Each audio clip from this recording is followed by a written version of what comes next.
Right now, we're with Mr. Andrew Yang, and he's the first Chinese-American United States president candidate and at a Chinese-American convention in Washington. So welcome, Andrew. Oh, it's great to be here. Thank you for having me. Okay, so tell us your background and why you decided to run for the president of the United States.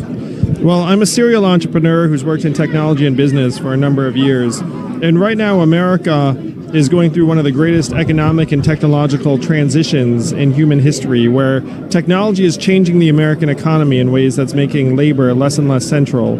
And so I'm running for president to help get America through this transition, because right now its political leaders do not understand either business or technology well enough to understand what needs to be done. So what makes you think that political leaders do not understand this? Well, I talked to them, and it's clear they don't understand. And if you saw even the recent hearings when they had Mark Zuckerberg come in and testify, they don't understand Facebook. Most of them, no offense to people of this age, but most of them are white men in their 60s and 70s who never worked in technology.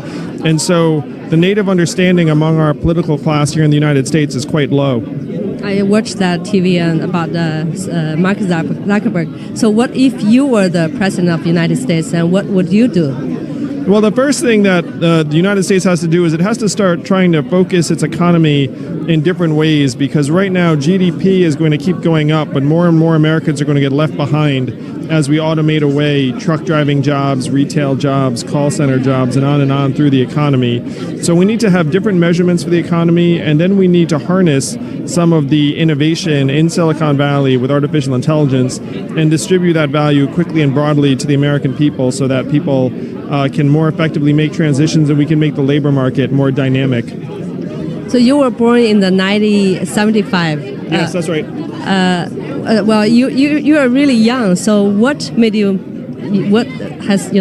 come to this decision? It's quite a guts to do this, make this decision. You. Well, again, I mean, if you see the challenges that the U.S. is facing, Donald Trump won the presidency because this country automated away 4 million manufacturing jobs in the Midwest.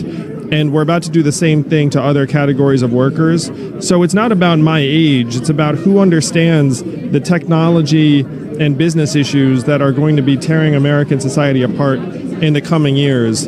American institutions are not doing very well right now, and that's why I felt compelled to run for president. And I can see the message is resonating very, very clearly in Iowa, New Hampshire, and other states around the country.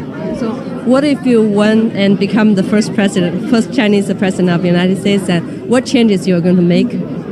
Well, again, the main task is to help America transition through these times of technological innovation in ways that right now they're not able to. But I would change a lot of things, truly. So one thing I would do is that America needs to become a place where people want to come build businesses, start families, and start careers the way my parents did.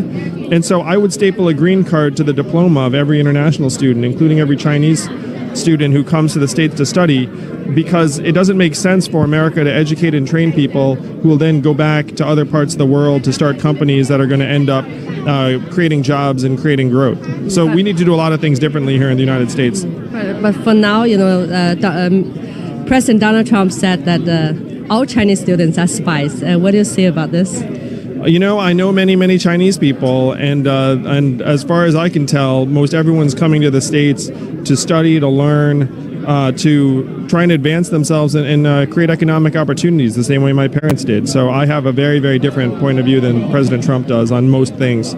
So how your family see your decision, your parents and your family? Well, they're very excited now. I think when I first talked to them about it, they were more concerned. They believed that America would not be ready for a Chinese-American president. But again, I've been around the country to New Hampshire, Iowa, and other states, and America is very much ready for a different form of leadership. What do you make you think that America is ready for the Chinese-American president? Well, so if you look at the last number of cycles here in America, with Donald Trump, Bernie Sanders, and Barack Obama, America has been looking for a different kind of leader for years because the American society is struggling. where the life expectancy in the U.S. has declined for the last 2 years, and people are not doing well throughout the country. And that's why I'm confident that America is ready for a different form of leadership. They don't care about my being Chinese American. They care about who's going to make their lives better. So after you decided to run for the president of the United States, and your life probably changed, right?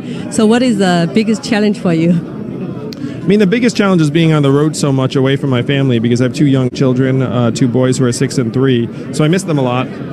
But that's the challenge you take on when you want to solve big problems.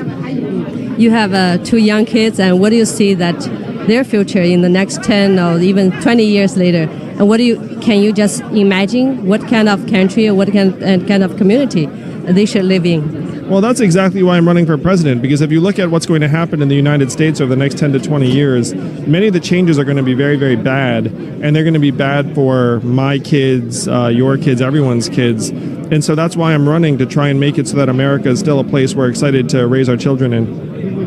You know, as an entrepreneur, when you run a company, it could be very different when you run a country, right?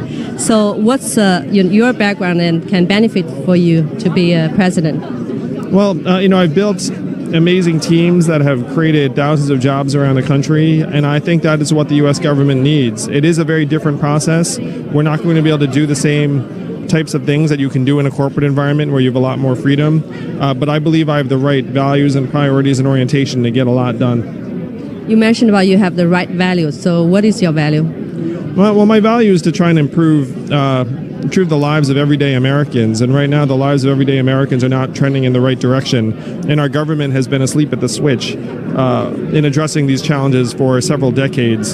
So that's what my values are. My values are to try and improve people's lives.